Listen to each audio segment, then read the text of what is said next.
Current బిల్లును 90% వరకు తగ్గించుకోండి. అది కమర్షియల్ అయినా రెసిడెన్షియల్ అయినా. తెలంగాణ ఏపీలో #1 roof top solar company ఫ్రైర్ energy. Sunitha Williams మనందరికీ తెలుసు, స్టార్ లైనర్ బోయింగ్ ద్వారా స్పేస్లోకి వెళ్ళారు. అది కేవలం 8 రోజుల యాత్ర మాత్రమే. కానీ ఇప్పటికి 2 నెలలు దాటింది, ఇంకా తిరిగి రాలేదు. చాలా మంది చాలా సందేహాలు వస్తున్నాయి. అమెరికా వాళ్ళు అంత ఈజీ కాదు. ప్రపంచ పరిస్థితులు మారాయి. ఒక ప్లాన్ చేంజ్ అయింది. థర్డ్ వరల్డ్ వార్ వస్తుందేమో అని భయపడుతున్నారు మీరు ఇందాక ఏదైతే చెప్పారో న్యూక్లియర్ బాంబ్స్ అవన్నీ స్పేస్లో పెట్టే ప్రయత్నాలు కూడా జరుగుతున్నాయి. ఇప్పుడు కిందుండి ప్లాన్ చేయడం వేరు, పైనుండి దానికి ఒక ప్లానింగ్ అవన్నీ జరుగుతాయి. అంటే ఇండైరెక్ట్గా దే ఆర్ ప్రిపేర్డ్ అని చెప్పొచ్చా సార్ అందరూ? వాళ్ళు ఖచ్చితంగా వాళ్ళకు ఒక మిషన్ ఉంది. నమస్తే వ్యూయర్స్, సునీత విలియమ్స్ మనందరికీ తెలుసు, స్టార్ లైనర్ బోయింగ్ ద్వారా స్పేస్లోకి వెళ్ళారు. జూన్ 6న వెళ్ళారు. అది కేవలం 8 రోజుల యాత్ర మాత్రమే. కానీ ఇప్పటికి 2 నెలలు దాటింది, ఇంకా తిరిగి రాలేదు. ఇవన్నీ మనం ఆల్రెడీ తెలుసుకుందాం. సీనియర్ సైంటిస్ట్ ఫ్రమ్ ఇస్రో మనతో ఉన్నారు, కేఏవి చక్రవర్తి గారు. నమస్తే సార్. సార్, ఎన్నో సందేహాల మధ్య కొంత అయితే మనకి ఇన్ఫర్మేషన్ వస్తుంది. 2025 ఫిబ్రవరి మార్చికి కానీ సునీత విలియమ్స్ గారు దీనికి వెనక్కి రారు అని. కానీ అన్ని నెలలు అక్కడ అన్ప్లాన్డ్గా వెళ్ళారు. 8 రోజుల యాత్ర అనుకున్నారు, కానీ అన్ప్లాన్డ్గా ఇన్ని నెలలు అక్కడం అంటే అన్ని నెలలు అక్కడ ఉండడానికి సరిపడా ఫుడ్, హెల్త్ విషయం కానీ ఇవన్నీ ఉన్నాయా సార్? ఆవిడ క్షేమంగా ఆరోగ్యకరంగా తిరిగి వస్తారా? 2 మనుషుల్ని పంపించారు. ఒకటి సునీత మేడంని, బచ్. ఇప్పుడు ఎవరిని 2 పంపిస్తున్నారంటే వాళ్ళ హెల్త్ కండిషన్ ఏంటి, టెక్నికల్గా వాళ్ళు ఏమేం పనులు చేయాలి, అక్కడ ఉన్న ఎక్విప్మెంట్లు ఎలా పనిచేస్తాయి, ఆ పని చేస్తే ఎవరన్నా రిపేర్లు వస్తే వాళ్ళు చేయగలరా లేరా, టెక్నాలజీ అనుభవం ఉన్న వాళ్ళనే పంపిస్తారు. దానికి తగ్గ ట్రైనింగ్ కూడా గ్రౌండ్ స్టేషన్లో ఇస్తారు వాళ్ళకి, ఇంక్లూడింగ్ స్పేస్ వాక్ అనండి, ఇంకోటి ఏంటంటే. సో ఇక్కడ చెప్పేది ఏంటంటే, ముందు మనం చెప్పుకున్నట్టుగా టెక్నికల్ ఇష్యూస్ వచ్చాయి. ఒకటి హీలియం లీకు, ఏమండి థ్రస్టర్స్ 5 పనిచేయట్లేదని చెప్పాం. ఇప్పుడు కొత్తగా కనుక్కున్నది ఏంటంటే సాఫ్ట్వేర్ ఇష్యూస్ కూడా వచ్చాయి. ఓకే, ఇప్పుడు కొత్తగా క్యాప్సూల్లో అనుసంధానం జరిగిన తర్వాత ఆల్రెడీ అక్కడ ఉన్న ఐఎస్ఎస్లో ఉన్న వాళ్ళ టీము వీళ్ళు కలుసుకుని ఆ సాఫ్ట్వేర్ ఇష్యూస్ని సెటిల్ చేసి థ్రస్టర్స్ని 5 బాగు చేశారు. హీలియం లీక్స్ని కొన్నింటిని అరెస్ట్ చేశారు. అంటే అరెస్ట్ చేయడం అంటే రాకుండా లీక్ అవ్వకుండా చూసారు. Leaks are arrested in English. Okay, కొన్నింటికి ఇంకా రానివి వాళ్ళ దగ్గర ఎక్స్ట్రా ఏమున్నాయో అది పెట్టారు. ఇదంతా స్పేస్ లోనే వాళ్ళు అన్ని చేస్తున్నారు. ఆ రిపేర్లు చేసేవన్నీ కూడా ఆన్లైన్లో కింద వాళ్ళకి చూపెడుతూ వీడియోలో చేస్తున్నది కరెక్టా కాదా అని ఆ రిజల్ట్స్ అన్ని కింద ట్యాబ్లెట్ చేసి గ్రాఫ్లు గీసి కన్సిస్టెన్సీ క్వాలిటీ ఉందా లేదా చూసి క్వాలిటీ అష్యూరెన్స్ ఉందా లేదా అని చెక్ చేసుకుని క్లియరెన్స్ ఇచ్చారు. ఓకే అండి. ఇంకా హెల్త్కి, సో ఒక మనిషిని పంపించేటప్పుడే ఇప్పుడు మామూలుగా అవుటర్ స్పేస్లోకి వెళ్ళి మీరు ఐఎస్ఎస్ లాంటిలో పనిచేస్తే మీకు బోన్ డెన్సిటీ, ఏమండి రేడియేషన్ ఎఫెక్ట్స్, నర్వ్స్ వీక్నెస్ వచ్చేస్తాయి, కళ్ళకి కూడా ఎఫెక్ట్ అవుతుంది, చూపుదల కూడా తగ్గిపోతుంది. ఇవన్నీ చూపు మందగిస్తుంది. కొన్ని ఇమీడియట్ ఎఫెక్ట్లు చూపెడతాయి, కొన్ని రాను తర్వాత చూపెడతాయి. మనం ఇప్పుడు చూస్తే కూడా సార్ పిక్స్లో ఆవిడ చాలా క్షీణించిపోయి ఉన్నారు, చర్మం అంతా కూడా జారిపోయినట్టు కనిపిస్తుంది. మనం ఇంతకుముందు పిక్ చూస్తే ఎప్పుడైతే ఆవిడ ల్యాండ్ అయ్యారో, ల్యాండ్ అయిన పిక్లో చూస్తే ఆవిడ డాన్స్ వేస్తూ ఒక చిన్న వీడియో కూడా రిలీజ్ చేశారు. చాలా ఆనందంగా ఉన్నారు ఆవిడ. ఇప్పుడు చూస్తే టెన్స్గా అనిపిస్తుంది, టెన్స్ అండ్ స్కిన్ అంతా కూడా కొంచెం జారిపోయినట్టు అలా. వాళ్ళ హస్బెండ్ని ఇంటర్వ్యూ చేశారు, సైకాలజీ ఎలా ఉంటుందా అని. సునీత వాళ్ళ హస్బెండ్ మైకెల్ అనుకుంటాను, న్యూయార్క్లో ఒక ఇంటర్వ్యూలో స్పేస్లో ఉండడం అంటే ఇష్టం, she likes to be there. ఆవిడకి అంత చిన్నప్పటి నుంచి కూడా దాని మీద, అందుకే ఒక చదువు నుంచి ఇంకో చదువు చదివి మళ్ళీ మేనేజ్మెంట్లో ట్రైనింగ్ అయ్యి పైలట్ ట్రైనింగ్ అయ్యి అంత పొజిషన్కి ఎదిగి 2వ 3వ వెళ్ళారు ఆవిడ. మొదటి ట్రిప్ ఏం కాదు, ముందు కూడా వెళ్ళారు. వాళ్ళు ఆయన ఒక స్టేట్మెంట్ ఇచ్చారు, మేము రోజు టీవీలో మాట్లాడుకుంటున్నాం వీడియోలో, ఆవిడ రోజు పైనుంచి భూమి మీద మనం ఎలా కనిపిస్తున్నాం, లైట్ జిగేలు అనేవి అన్ని మేము చాలా ఆనందించాము. ఆవిడ పంపించేది, ఆవిడ అక్కడే ఉండిపోయారా అంటే ఇండైరెక్ట్గా దే ఆర్ ప్రిపేర్డ్ అని చెప్పొచ్చా సార్ అందరూ? అంటే అలా ఉండదండి, అమెరికా వాళ్ళు అంత ఈజీ కాదు. ఎందుకంటే ఆల్రెడీ రష్యా వాళ్ళది ఇంకొకటి, అలాగే స్టార్ లైనర్ వాడు కూడాను ఇంకొకటి ఉంది వెహికల్ వాళ్ళ దగ్గర, అది కూడా పంపించాలంటే పంపించవచ్చు, వాళ్ళ దగ్గర రెడీగా ఉంది. ఈ డిలే చేయడంలో ఉద్దేశం నేను అనుకోవడం, కొత్తగా ఇంకోటి తయారు చేసి పంపించడానికి రెడీ అవుతుంది, ఉన్నదాన్ని అన్ని రెక్టిఫై చేసి ఇప్పుడున్న ప్రాబ్లమ్స్ రాకుండా చూసుకోవడానికి. కానీ సరే 2 నెలలు అయిపోయింది కదా, అప్పుడు కన్నా ఇప్పుడు అనాలిసిస్ వచ్చింది, మీకు చెప్పా కదా సాఫ్ట్వేర్ కూడా అని. సాఫ్ట్వేర్ వచ్చింది. కింద గ్రౌండ్ స్టేషన్లో వెళ్ళేటప్పుడు ఏమైందంటే రేపు లాంచ్ చేద్దాం అనుకుని 2 రోజులు 3 రోజులు డిలే అయింది. వెళ్ళినప్పుడు జనరల్లీ ఈ వెహికల్ని లాంచ్ వెహికల్ని ఒక కవర్తో కప్పేస్తారు. కవర్తో కప్పినా మీకు ఫ్లోరిడా లాంటి దాంట్లో టెంపరేచర్స్ డే టైం కూడా 28, 30, 32 డిగ్రీ సెంటిగ్రేడ్ వస్తుంది. ప్లస్ మాయిశ్చర్ ఉంటుంది, సీ కోస్ట్ అది. ఆ ఎండ్ వచ్చి ఇది రావడం వల్ల మాయిశ్చర్ డెవలప్ అయింది. ఆ థ్రస్టర్స్లో మీకు వాషర్స్ అని ఉంటాయి, టెఫ్లాన్ వాషర్స్. సో ఆ డిఫరెన్స్ ఇన్ టెంపరేచర్కి మళ్ళీ అక్కడికి వెళ్ళి వాడిన తర్వాత అక్కడికి వెళ్ళాక మీకు 5 థ్రస్టర్స్ పాడేయని చూసారా, ఆ టెఫ్లాన్ వాషర్స్ ఇలా ఉన్న వాషర్ ఉంటుంది, నట్టు బోల్ట్కి మధ్యలో పెడతారు. చిన్నపిల్లలు దీపావళి వాడుకుంటున్నప్పుడు నట్టు ఉంటుంది, బోల్ట్ వేసి వాషర్ పెట్టి మధ్యలో చిన్న టపాకాయ పెట్టి బిగిచ్చి కొడతారు, ఇలా పేలుతుంది. ఆ పేలిన తర్వాత చూడండి కొంచెం అటు ఇటు అవుతుంది, అది వైబ్రేషన్కి అది కొంచెం తేడా ఉంటుంది. అలాగే ఇది అలా తేడా అయ్యి in the course of usage of the thruster అది వంగింది, వంగి లీక్ అయిపోయింది అనమాట ఆ టెఫ్లాన్ వాషర్. అది వాళ్ళు కనిపెట్టారు అక్కడి నుంచి. సో ఫ్యూచర్లో వెహికల్ పంపించే ముందు తీసుకోవాల్సిన జాగ్రత్తలకి ఒక గుణపాఠం వచ్చింది అందరు సైంటిస్టులకి, ప్రపంచం అంతా అనుకోండి. నాలెడ్జ్ని పెంచుకోవడానికి స్పేస్ అనేది నిరంతర ప్రక్రియ. చాలా మంది అంటారు ఎప్పటికప్పుడు రెక్టిఫై చేసుకుంటూ డెవలప్మెంట్ అవుతుంటుంది, దానివల్ల కొత్త మెటీరియల్స్ని కనిపెడుతూ ఉంటారు, కొత్త యూసేజ్ వస్తుంది మానవాళికి. అందరూ అంటారు ఇదంతా వేస్ట్, ఇంత డబ్బులు పెడుతున్నాం, ఏం చేస్తున్నాము అని.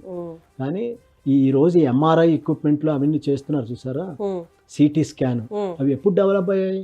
స్పేస్ సైంటిస్టుల వల్లనే డెవలప్ అయ్యాయి. ఫస్ట్ అమెరికా వాళ్ళు అక్కడి నుంచి తిరిగి వచ్చిన తర్వాత వాళ్ళకి డౌట్ వచ్చింది, వీళ్ళు ఏమైనా జబ్బులు తీసుకొచ్చారేమో, వీళ్ళన్ని రోగాలు అంటించేస్తారేమో, కరోనా లాంటివి అని గబగబా వాళ్ళని చాలా రోజులు వాళ్ళని బయటికి రానివ్వకుండా ఒక రూమ్లో పెట్టారు, వాళ్ళకి ఫుడ్ అది ఇస్తుంది. ఈరోజు కరోనాకి మనం ప్రజల్ని ఎలా ట్రీట్ చేసామో, లోపలికి వెళ్ళి ఫుడ్ ఇచ్చి వెనక్కి వస్తామో అలా ట్రీట్ చేసి అప్పుడు అక్కడ సైంటిస్టులు ఎంఆర్ఐకి చేసి స్కానింగ్ చేశారు. సరే ఇదంతా ప్రాసెస్ ఓకే సార్, ఇదంతా ఇప్పుడు మనకి అప్డేట్ ఇచ్చారు బాగానే. కానీ కొద్దిపాటి అవగాహన ఉన్న అసలు ఏం జరుగుతుందో దాన్ని కొంచెం అవగాహన తెచ్చుకున్న వాళ్ళకి బేసిక్గా వచ్చే డౌట్ ఏంటి అంటే, ఇంత టెక్నాలజీ ఉన్నారు, ఇంత టెక్నికల్లీ ఎక్విప్డ్గా ఉన్న నాసా వాళ్ళు వెళ్ళి ఇరుక్కుపోయారు, సరే ఇమీడియట్గా ఇంకొకటి పంపించి తీసుకొచ్చే టెక్నాలజీ వాళ్ళ దగ్గర లేదా, అంత ఎక్విప్డ్ కాదా వాళ్ళు అన్న డౌట్ వస్తుంది. ఎందుకంటే ఇప్పటికే 2 నెలలు అయిపోయింది. ఉన్నా సరే ఎందుకు రాలేదు? ఇప్పుడు మీకు ఒక హెల్త్ ఇష్యూస్ చెప్పాను మీకు, ఇవన్నీ వస్తాయి, అవన్నీ రావు, వాళ్ళు బాగానే ఉంటారని చెప్పి నిర్ణయించారు. అలాగే బోన్ డెన్సిటీ మీకు 1.5% పడిపోతుంది, ఆడవాళ్ళకి ఇంకాస్త ఎక్కువగా ఉంటుంది ఆఫ్టర్ 45 మోనోపాస్ అది అయిన తర్వాత. పెర్ మంత్ 1.5 డెన్సిటీ పడిపోయిందంటే ఎలా అయిపోతుందో చూడండి, ఏదో జంతిక ముక్కలు విరిగిపోయినట్టే విరిగిపోతాయి ఒక ఏజ్ దాటిన తర్వాత. అలాంటివన్నీ క్యాలిక్యులేట్ చేసుకున్నారు ఆవిడకి ఎంత ఉంది ఇప్పుడు బోన్ డెన్సిటీ, ఇన్ని నెలలు ఉంటే ఎంత అవుతుంది, ఆవిడ సేఫ్గా ఉంటుందా, అన్నీ వాళ్ళు క్యాలిక్యులేట్ చేసుకున్నారు. ఓకే అవన్నీ బాగానే ఉంటాయి, కావాల్సిన ఏ రిప్లేస్మెంట్ న్యూట్రిషనస్ రిప్లేస్మెంట్స్ ఏ ఉంటాయో అవి ఇస్తూ ఉంటారు, దానికి ఎంతగా ఇవ్వాలో అవన్నీ. సో అది ఒక ఇష్యూ. సో వీళ్ళు రాలేదు ఇంటెన్షనల్గా అట్టి పెట్టారంటే ఏముంది వెనకాల అనే ఒక విశ్లేషణ వస్తుంది. దీంట్లో మా అభిప్రాయం ఏంటంటే, ఒకటి ఈ ప్రాబ్లమ్స్ని సాల్వ్ చేసుకుని డేటా రాసుకుంటున్నారు ఫ్యూచర్లో ఏం ప్లానింగ్ చేయాలి అది అనేది. రెండోది ఫ్యూచర్ ప్లానింగ్ కూడా చేస్తుంటారు, ఎందుకంటే ఆయన ఒకళ్ళు ఆస్ట్రోనాట్ వెళ్ళారు, ఇంకొకళ్ళు పైనుంచి కిందకి ఎక్కడ ఏముంది స్పాట్ చేయడం 3 డైమెన్షన్లో XYZ axes which is equivalent to a మిసైల్కి కానీ రాకెట్కి కానీ ఇవ్వడానికి అనమాట, రూట్ పాత్ ఇవ్వడానికి దానికి కండిషన్స్ ఉంటాయి. మ్యాథమెటికల్గా అన్నీ తెలిసిన వాళ్ళు వెళ్ళారు వాళ్ళిద్దరూ, అవన్నీ చేయగలిగే ఎక్స్పీరియన్స్ ఉంది. సో మేము అనుకోవడం ఏంటంటే, రీసెంట్గా యునైటెడ్ నేషన్స్లో ప్రతిపాదన తీసుకొచ్చారు, ఏమని ఔటర్ స్పేస్లో న్యూక్లియర్ ఆర్మ్స్ను ఫ్రీ చేయాలి, అక్కడ న్యూక్లియర్ ఆర్మ్స్ ఎవరు ఏమీ పెట్టకూడదు, ప్రపంచ మానవాళికి ఇది చాలా ఇబ్బంది అయిపోయి ఎవరు లేకుండా పోతారేమో అనే అభిప్రాయంతో ఒక రెజల్యూషన్ పాస్ చేస్తే ఓటింగ్లో రష్యా వాళ్ళు దాన్ని వీటో చేశారు. చేస్తే ఇంకా ఆ మోషన్ ముందుకు వెళ్ళదు. సో దాని కోణంలో మనం ఆలోచించామనుకోండి, అమెరికా వాళ్ళు చెప్పుంటారు వీడు, అప్పుడు రష్యా వాళ్ళు ఆల్రెడీ వాళ్ళ స్టేషన్స్ ఉన్నాయి, వాళ్ళవి క్యాప్సూల్స్ ఉన్నాయి కదా, వాళ్ళు ఆల్రెడీ అవన్నీ అరేంజ్ చేశారా, కొన్ని పెట్టి కూర్చున్నారా వాళ్ళు, అందుకే వీటో ఇచ్చారని. అందుకే ఇచ్చారా, రేపు మనం ఎలా ప్లాన్ చేయాలి? అది 8 రోజుల యాత్ర మాత్రమే కదా, ఉండొచ్చు అంటున్నారు. అసలు ఉండాల్సిన అవసరం లేదు కదా. 8 రోజుల తర్వాత వాళ్ళ కిందకి వచ్చేయాలని ప్లాన్ చెప్తున్నా కదా, ప్రపంచ పరిస్థితులు మారాయి. సో ఎలాగో వీళ్ళు వెళ్ళారు కదా, కొన్ని అన్ని నోటిఫై. ఇప్పుడు ప్రపంచంలో మీకు అక్కడ చూడండి, ప్లాన్ చేంజ్ ఇజ్రాయెల్ ఇవన్నీ వార్లు, అందరూ అంటున్నారు రేపు థర్డ్ వరల్డ్ వార్ వస్తుందేమో అని భయపడుతున్నారు. మీరు చూసే ఉంటారు కొన్ని న్యూస్లు అవన్నీ. వస్తుందా రాదా, ఎవరో తగ్గారు పాపం, ఇరాన్ వాళ్ళు వెనక్కి తగ్గారు, కొంచెం ఆగింది. ఇటు రష్యా కూడా వాళ్ళ షిప్పులన్నీ పెట్టారు.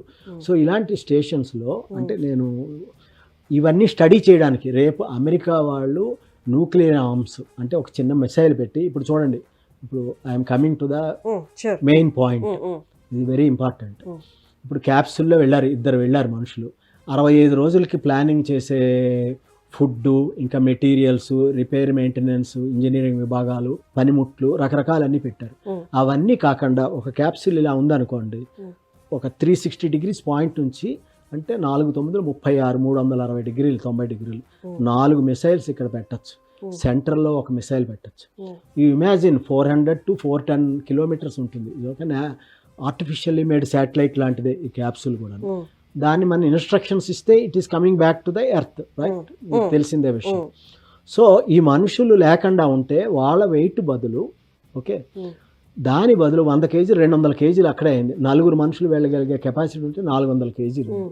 So 80 kgs 70 kgs 90 kgs atomic బాంబులు పెట్టి మిసైల్స్ పెట్టారనుకోండి, దానికి సాఫ్ట్వేర్ లోడ్ చేసి రీఎంట్రీ అవుతున్నప్పుడు ఎక్కడెక్కడ భూమి, ఏ శత్రు దేశానికైనా ఉన్న మిలిటరీ ఇన్స్టాలేషన్స్ అవనండి, ఎయిర్ బేసెస్ ఉంటాయి, రాడార్ వ్యవస్థ ఉంటాయి, ఇవన్నీ తర్వాత ఆర్మీ ఎమ్యునిషన్ గోడౌన్స్ ఉంటాయి, ఇవన్నీ ఇంపార్టెంట్ యుద్ధానికి. So I request your young scientists can know these details, including my ISRO scientists and DRDL friends. They can also plan. ఆ capsules cup and cone mechanism తోటి ఇలా వస్తున్నప్పుడు రాకెట్ పైకి ఉంటుంది, ఇది కిందకి వెళ్తుంది. వార్ హెడ్ శాటిలైట్ దగ్గర మనం ఈ వార్ హెడ్స్ పెట్టుకోవచ్చు. న్యూక్లియర్ వార్ హెడ్ అవ్వండి, ఇంకో పవర్ఫుల్ బాంబ్ పెట్టి దాన్ని ట్రిగ్గర్ చేయొచ్చు. దాని బ్యాలెన్సింగ్ కూడా అయిపోతుంది మనకి. ఇలాంటి ప్లానింగ్ అవన్నీ చేస్తున్నారేమో అని మా అనాలిసిస్.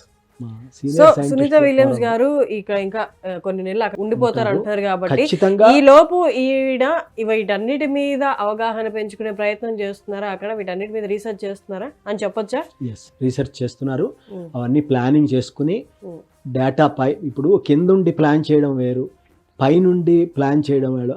అవగాహన ప్రాక్టికల్గా ఉంటాయి వాళ్ళ ప్లానింగ్. సో అవి చేసుకుంటారు.